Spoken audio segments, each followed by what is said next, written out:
Good morning, students. We were doing the third chapter of the kinematics, and that is vector. Some of the topics of vectors we have already covered. Today we will discuss the small concept of chapter vector, and first such topic is conditions for zero resultant vector.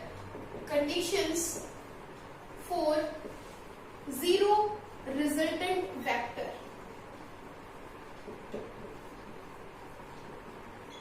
Now you are aware of the concept of resultant vector. What is a resultant vector?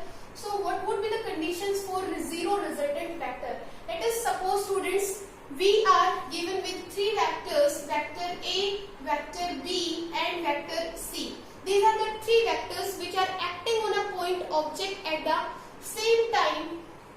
These are the three vectors which are acting on a point object at the same time, be represented in magnitude and direction by the three sides of a triangle. Suppose this is first side of the triangle and this is represented in magnitude and direction by the vector A.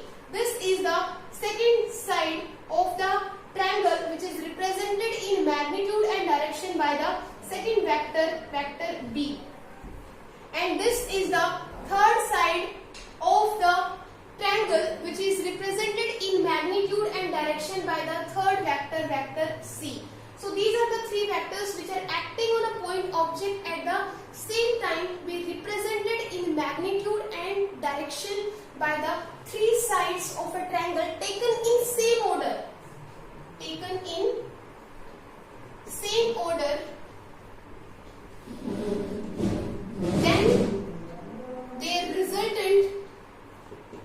Then their resultant vector is 0. जो resultant vector होगा would be 0 and the object is said to be in equilibrium. और उस time में हम object को क्या बोलेंगे? Equilibrium में बोलेंगे. So three vectors A, B and C are acting along the three sides of a triangle taken in same order. Same order means you can see here this is the head of first vector and it is coinciding with the tail of this vector. Now this is the head of vector B and this is coinciding with the tail of vector C.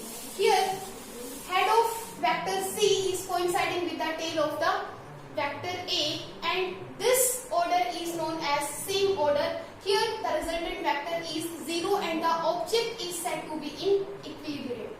Object is said to be in equilibrium. Therefore, we can write, suppose this triangle is PQS. So we can write vector A is along PQ. Okay. Vector B is alongside QS of the triangle and vector C is along the third side, that is PS. So students, you can see here, if there are n number of vectors which are acting on a particle at the same time, may be represented in magnitude and direction by the n sides of a closed polygon, then their resultant vector would be 0 and again the object would be said to be in equilibrium. Now we will talk about a small concept that is known as Lami's theorem. What is Lami's theorem? Students, here we have talked about the three vectors which are acting on a point object. In Lami's theorem we will talk about the three forces. Suppose the three forces be represented by vector A, vector B and vector C. Here Lami's theorem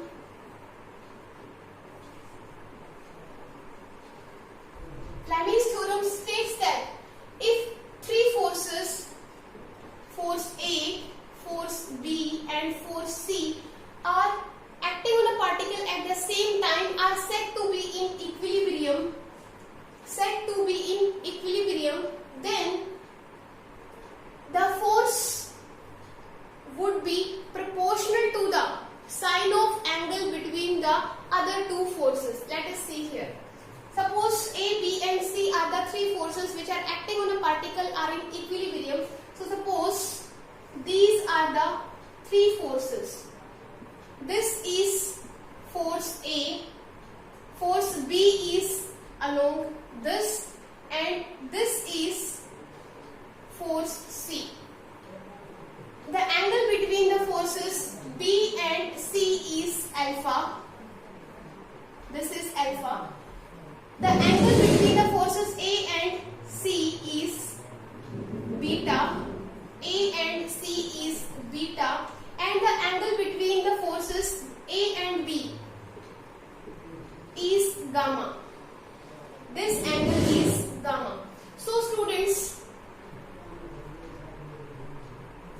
the force would be directly proportional to the sine of angle between the other two forces. That means force A would be proportional to the angle between the other two forces. This is force A and the other two remaining forces are B and C. So this force would be proportional to the sine of angle of alpha. So sine of angle alpha, and this is equal to force B is proportional to sine of angle between these two forces. So sine of beta, and C is equal to sine of gamma.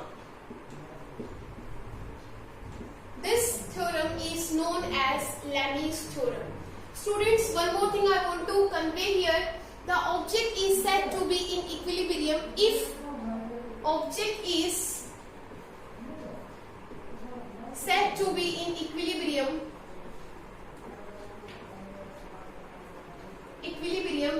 if the linear motion of the object is,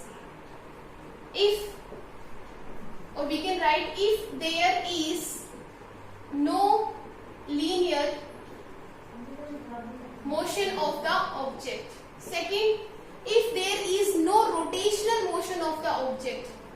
If there is no rotational motion of the object. And third is the potential energy of the object is minimum. The potential energy of the object is minimum for the stable equilibrium. So these are the three conditions in which we can say that object is in equilibrium. That means no linear motion of the object, no rotational motion of the object, potential energy is also minimum. So this is Lami's theorem. Now we are about to discuss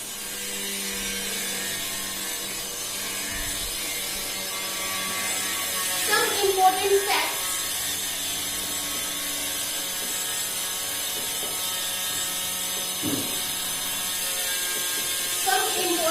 facts about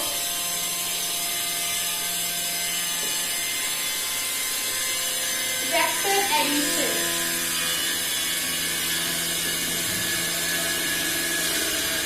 That means, students, what are the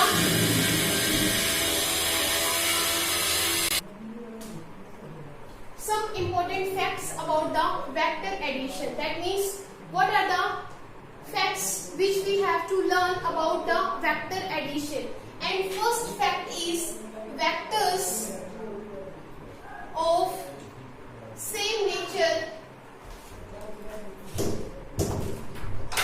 vectors of same nature can only be added. That means if we have a vector force, force could only be added into force, displacement can only be added into vector displacement, and velocity could only be added into vector velocity. That means force cannot be added into velocity, velocity cannot be added into displacement. So vectors of same nature can only be added. Second fact about the vector addition is vector addition is commutative. Vector addition is commutative. Now what do you understand by the word commutative? Suppose you have two vectors, vector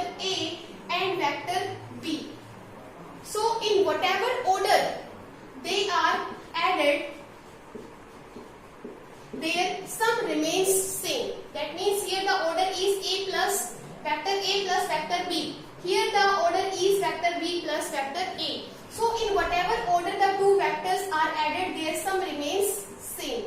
And in order to prove it, let us suppose we have two vectors, vector A and B, be represented by the two sides of a parallelogram.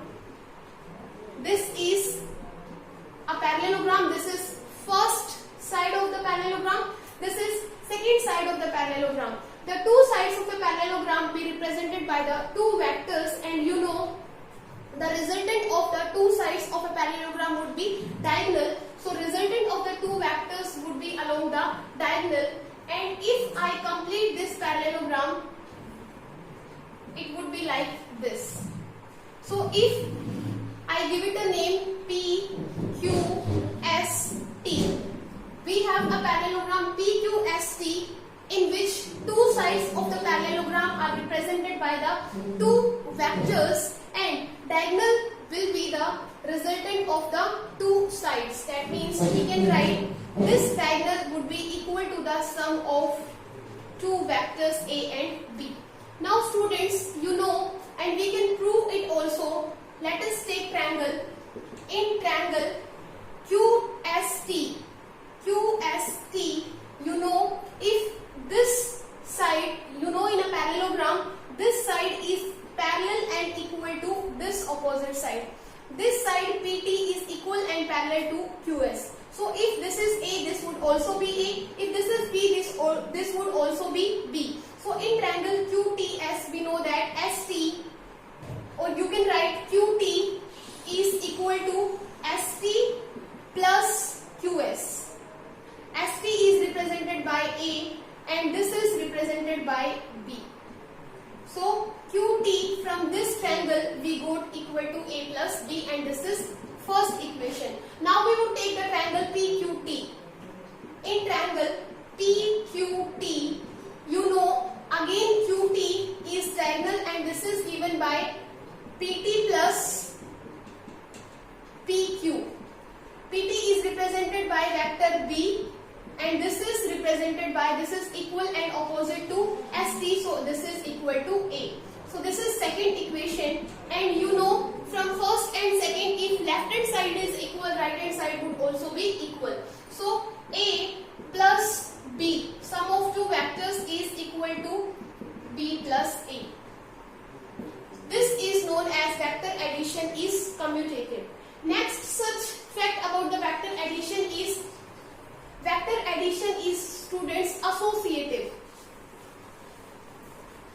Vector addition is associative.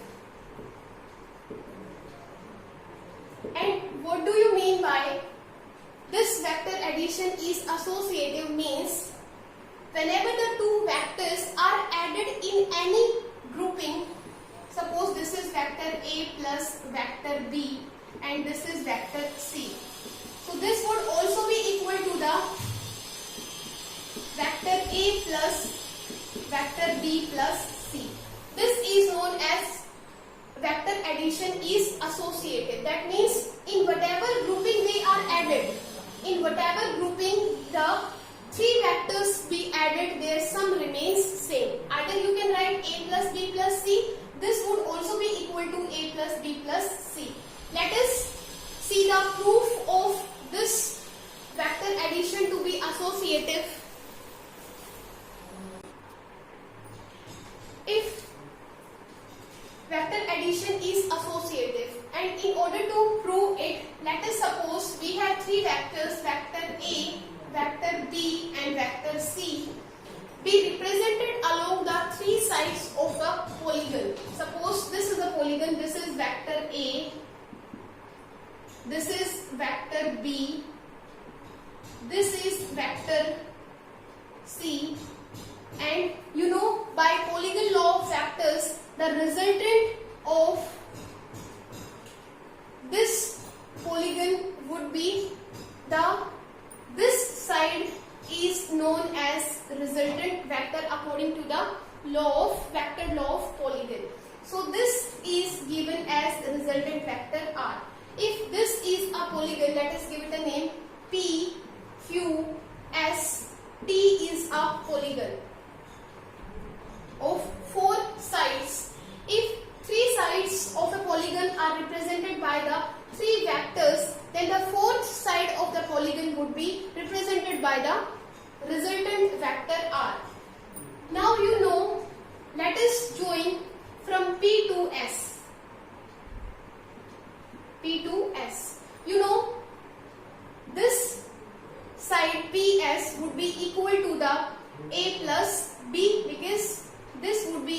to the A plus B. And you know students, if I join Q to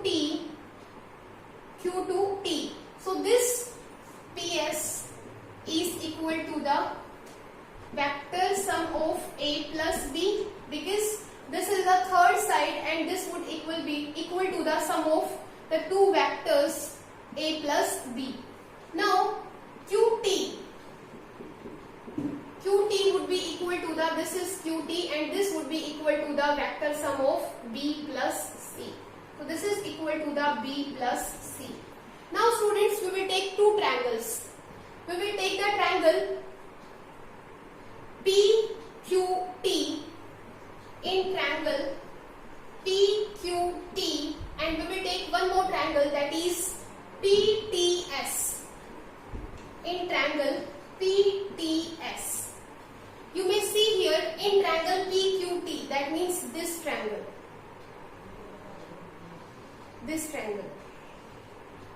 In this triangle PT is equal to the PQ plus QT, and this PQ is represented by vector A and this QT is represented by vector B plus vector C. So this is PT. This is first equation. Now we would take the triangle PTS, that means this triangle PTS.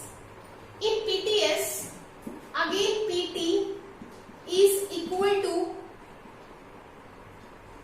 PS plus ST. PS is A plus B and this is C. So students, this is again PT. This is second equation. So you can see here from first and second equation PT is equal to PT. That means left hand side are equal. So we can take their right hand side to be also be equal. So from here A plus B plus C is equal to A plus B